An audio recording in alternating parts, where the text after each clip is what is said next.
Fabulous. That's just what I'm going to call you. I'm just going to call you Fabulous because we're both Meghan.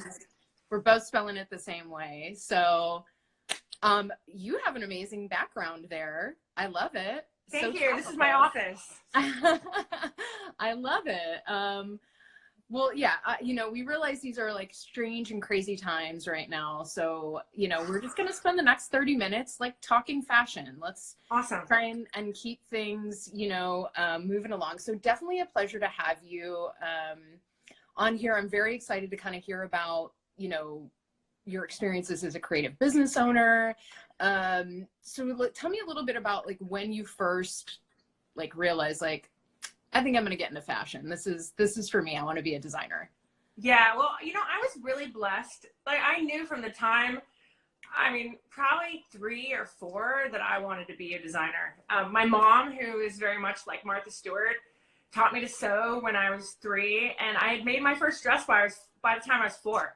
What? And it was crazy. Like I really just loved it. And I loved the thought that, you know, you can make art and then you can wear it.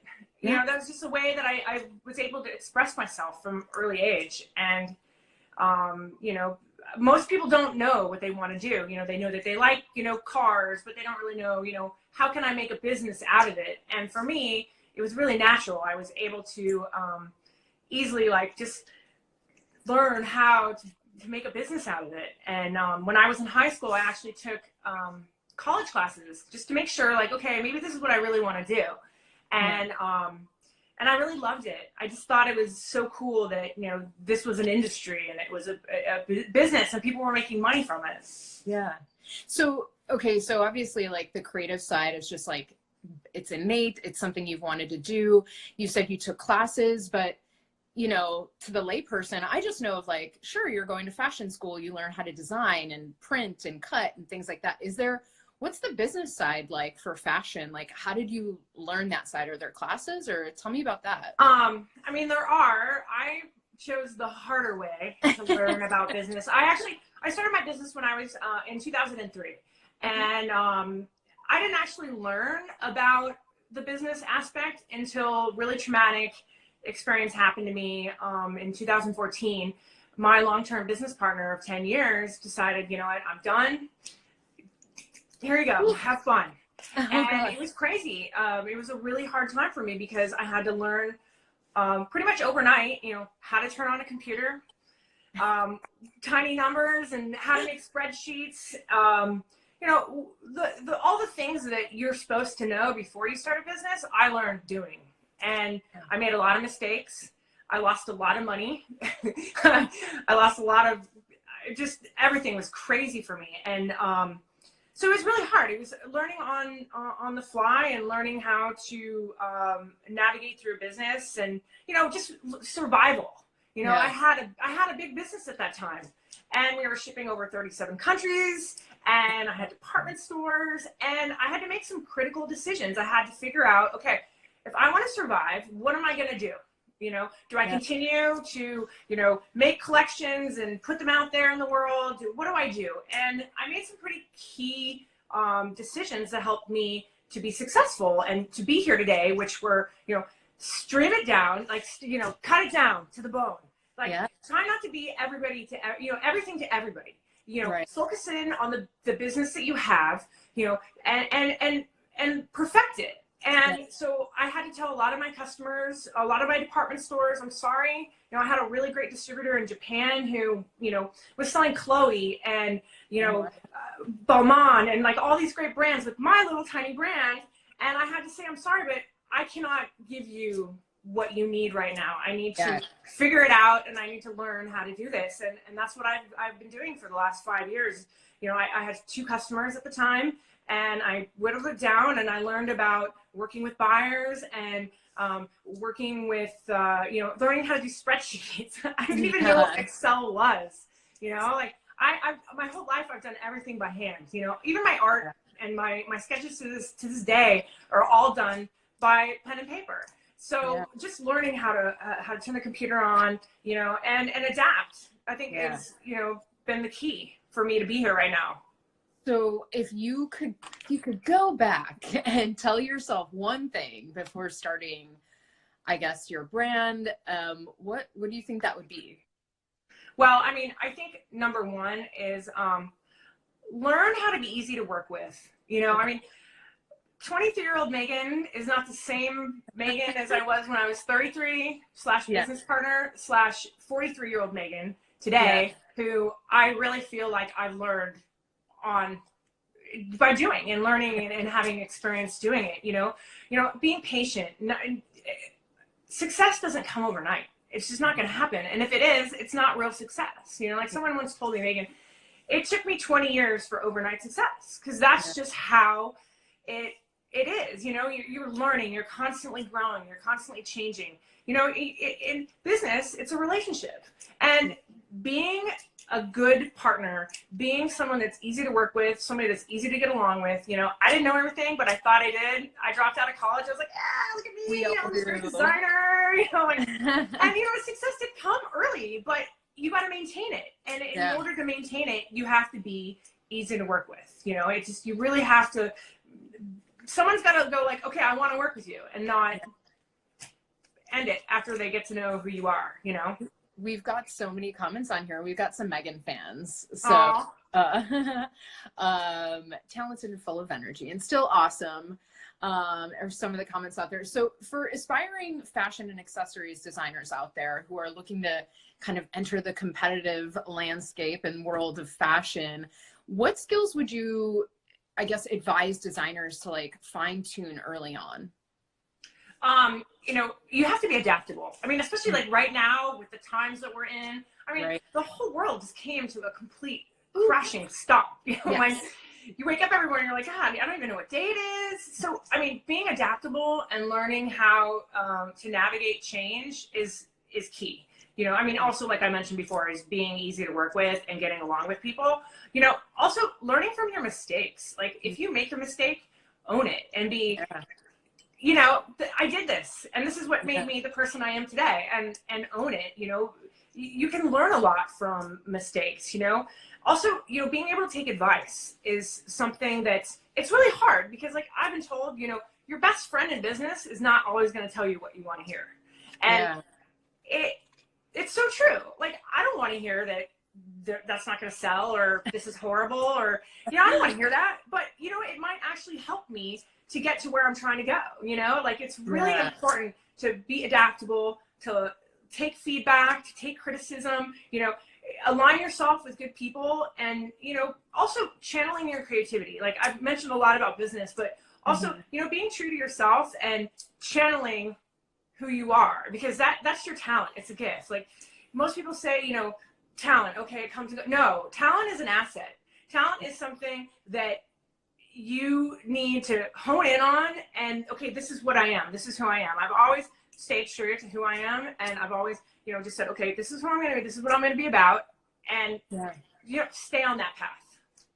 So, you're talking about, finding yourself, and, it is important to stand out, right? I feel, especially because there's so many different, brands coming out right now, right? Especially like, you don't even need, brick and mortar store anymore. It's all direct to consumer right here, on your phone. So how does one find like their niche and really hone in on their style?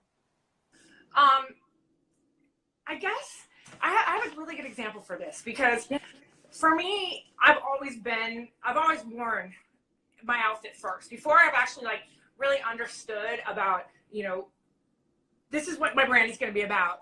I always tested it on my own self, like wear it out and see what kind of reaction I get. And if people love it, great, do that. Or if people don't like it, go, okay, well, maybe not a hit, but it's not like we're saving babies. It's just fashion. And, learn from that. Like you can always be your best, spokesperson, and you can be your own brand. And I think, if you believe in it, then other people will believe in it. Style is about saying who you are without even having to say a word. And I think it's really important to, once you're on that path, stay on it. It's good to have advice and have people give you influence, but at the end of the day, it's you. You need to be true to who you are and, own it. And I think like, when I think of like also like fashion, and I think it relates to sort of like any art, right, is if you're too many things, people are confused, and then they're really not sure, like, why am I coming to you then? Like, if you're an expert in your space and, you know, that, like, hone it and own it and, you know, keep on that 100%. path. Yeah, I mean, like, I've never tried to be, I mean, there was a point in my life when I had, you know, so many different showrooms all over the world, and it was like, okay, do t-shirts, do, you know, accessories, do that, like, it was, like, I can't do it all. I mean, you cannot be everything to everybody. I think, you know, this is what your brand is about. This is your vision. And, you know, that'll come over time. You know, you'll be able to, like, hire other designers and be able to do licensing deals where you can do other things. But I think having a clear vision, and this is what my brand is about, and not try to be everything to everybody. Because, like, I have people all the time, like, Meghan, athletic wear is huge, and t-shirts, and what about those shoes without the laces? And, oh, swimsuits are huge right now. I'm like, let me just focus on making maxi dresses, make the perfect maxi dress or dress and tunic, and then go from there. Yeah. So what are some ways, I have a couple of questions, like good questions that I think relate to this. Thank you guys also for sending in those questions. Keep them coming.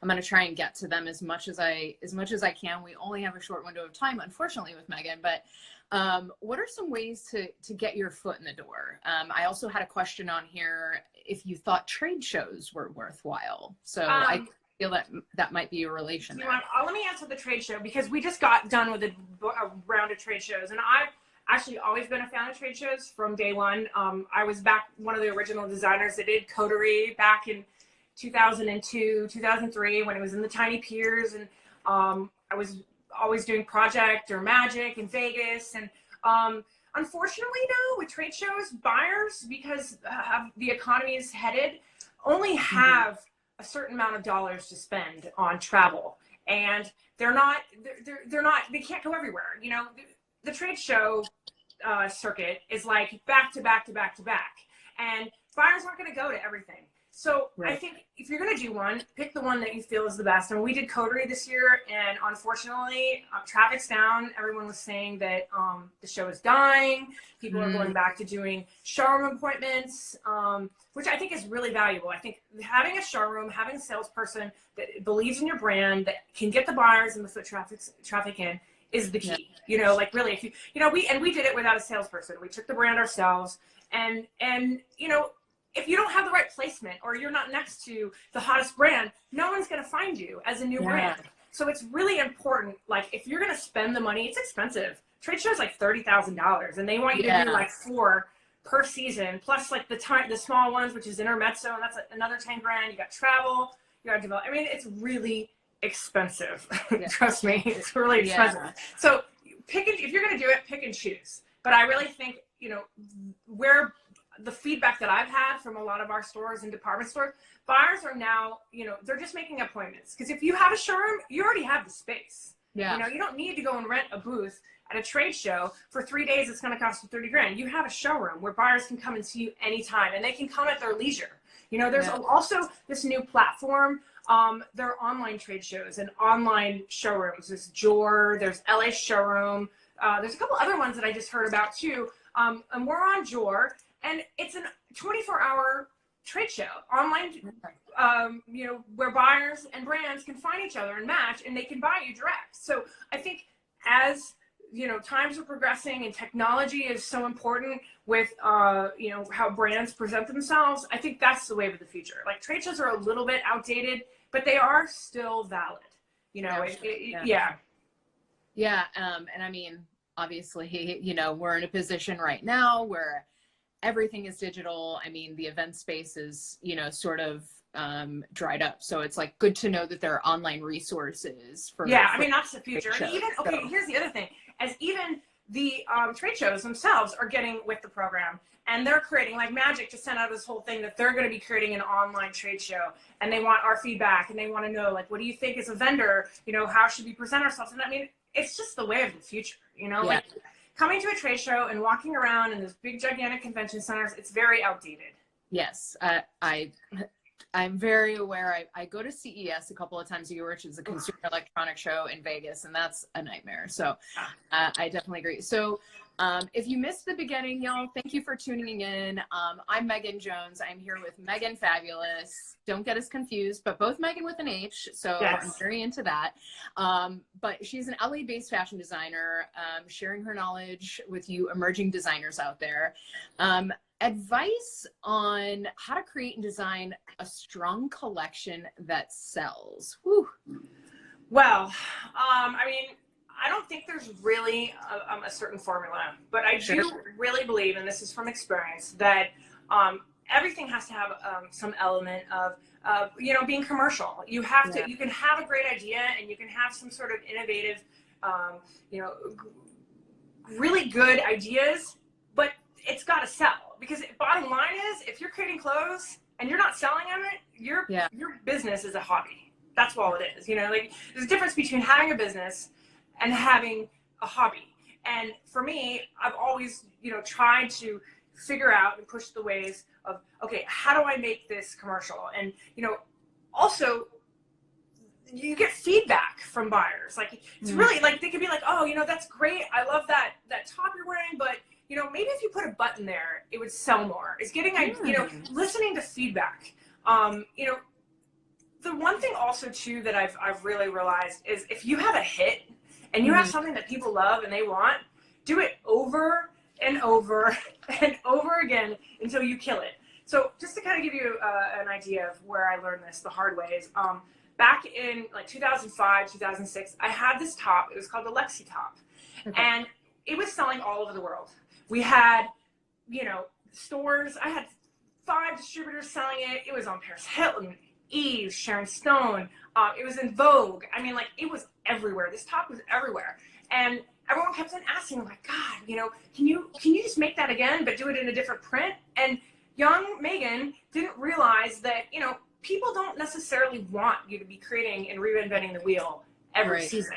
If you have something that's really amazing, sell the hell out of it, you know, recreate it, come up with a new trim, or, you know, find a way to, you know, edit it a little bit so that, you know, I have customers that have like 10 of the same dress, but in 5, you know, in a bunch of different colors, because it looks good on them, it fits them right, it hugs their body. I think it's really important that if you have something that's good and it sells, you need to ride that train. Like, I learned from this because recently I created this dress called the lily pad dress. And I now have recreated that and sold over 30,000 pieces of this dress by new color, new print, new fabrication, making with short sleeves, adding a slit. You know, I mean, there's so many ways that you can take an idea and then just run with it. And you can build a whole business from one garment. You know, you don't need to go and think like, because I thought that. I thought you had to have something new and that people would only buy your brand if you had something new and exciting to sell them every season. I mean, I love, if I find something, you know, that I love, a piece, whether that's a skirt or a top, and they have it in multiple colors or patterns, that's me. I'm getting that because it makes sense. And I already know that, you know, it looks good on me, and it's like, it becomes versatile at that point. So some words of wisdom for planning a runway show. Obviously we do, you know, runway shows with Raw. Like, what's your experience been there? Like the music, the flow, all those things. Yeah. Runway shows are so much fun. They really are. It's a great way to put your vibe out. It's a great way for people to learn about you that might not know about your brand. And they're a lot of fun. You know, I've been to a couple of the Raw events, and they're a lot of fun. You guys do an amazing job. And, you know, kudos to you, because you're giving a platform to young designers who might not be able to afford that.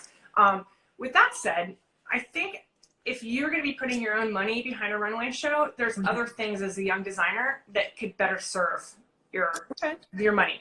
But if you are going to be doing it, I definitely think making it fun, making it stand out, having some sort of element that is going to get people to talk is always really, you know, good. Back in 2010, I did a runway show for St. Louis Fashion Week. Super random, but they, you know, invited me to come, flew me out, and I casted the models the day before the show. And I didn't realize, but one of my models that I cast didn't have an arm. She was completely missing an arm. But when they were coming down the runway, I was like, God, she's gorgeous. She's so beautiful. And I had not even knowing that I'd given her a halter dress to wear in the finale outfit. Yeah. And CNN came backstage after the show and was like, so, you know, did you do that on purpose? Did you have a one-armed model for, you know, for the shock factor? And it's like, honestly, when I casted her, I had no idea. She was the most beautiful girl I'd ever seen. And it had nothing to do with, you know what I mean? Like, but that gave me press, and that gave me exposure. That, I mean, my runway show was on CNN because I was, you know, embracing diversity. And, you know, I mean, that's one thing. It's like, you know, be diverse, you know, all women are beautiful. You can, you know, have funky music, and you can have women of color in your runway show, and, you know, embracing diversity and just doing things that are different than everyone's doing. I love that. That is 100% up my alley. And yes, I would definitely say fashion comes in all shapes and sizes. Oh yeah. And I love that. Well, so obviously these are really interesting times that we're living in this market. I'm not sure if you've had, you know, time to adapt, or like, I'm sure you've been thinking about it yourself. How do you think fashion designers can like best market and sell their collections, you know, at this point? I mean, I think as we know it, times have kind of changed, you know, moving forward. What do you feel maybe the best route there? Well, I mean, I have a couple different opinions on this, just because we are living it and running a brand, a small brand where, you know, the money's real. You know, every decision I make is, you know, life or death for your business, or at least for me. You know, and it's I think it's a really scary time to start a business. You know, I think the first thing, if you do have an existing business, is keep your overhead low. You know, like you need to cut your burn rate and your expenses. You need to figure out how you can save money, cut costs, and be creative about, you know, how you're running your business. You know, I mean, I know a lot of people are getting laid off right now, and it's scary. But at the end of the day, you know, if you're going to succeed and you're going to make it through with your business, you need to make, you know, big girl pants decisions. You know, like I always say that, like, you pull up your big girl pants and you got to do it. It's just, it's part of being a business owner. You know, for me, we just recently, for my business, had spent the last year creating this high-end brand called Bohem. We took it to the Coterie show, and we got so much feedback from the department stores that said, you know what,